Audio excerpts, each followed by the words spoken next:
This is indeed a painful, difficult topic to deal with.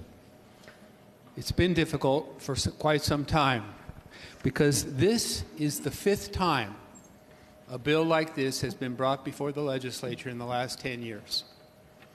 5 times we've been asked to criminalize physician aid in dying.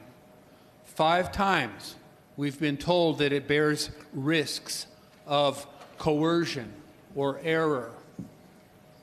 5 times, no evidence ever has been produced that any of that coercion or error has ever occurred in Montana. There's no evidence in 10 years of this practice that anything has ever happened that any of those abuses have ever occurred.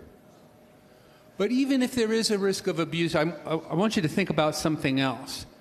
And that is, when is it ever right to extinguish a liberty, to deny someone a liberty because indulging in that liberty carries a risk? In this body, in this session, last week, we said that pharmacies could provide vaccinations to children even though our physician members said that children can die from vaccinations. In this body, we zealously protect the right of people to have guns in their house, although we know that inevitably one of those guns will be used by a child or by a deranged person or by an angry person to kill somebody else or themselves. In this body, we have addressed the problem during this session. We have addressed the problem of financial abuse of elders. We've said it's important to protect elders against financial abuse. Why? Because we know it happens. We have evidence that it happens. But did we say elders cannot manage their own money? Did we deny them the right to manage their own wealth? No, we didn't. We didn't take away that liberty. We have always respected the rights of the terminally ill to refuse resuscitation, to refuse treatment, to even refuse eating water or food. And why have we done that? Because we respect their autonomy. So, yeah, there's risks to granting people liberty.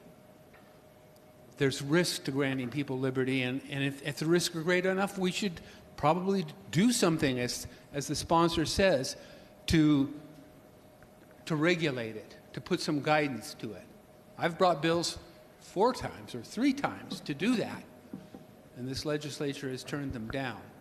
You can't turn down regulation and then say, we got to get rid of it because we don't have any regulation. That's just not the right way to handle this problem.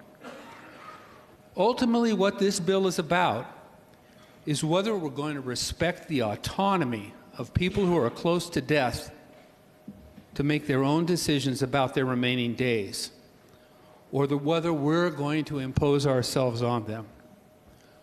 I ask you to ask yourself that when and if, and this is going to happen to many of us, when and if you are dying and you're trying to make the decisions about how you're going to live out whatever remaining life you have, I ask you to consider whether you want to be able to make those decisions in consultation with your family, your doctor, and your God, knowing that your own pain, your own distress, and what you value are important to you.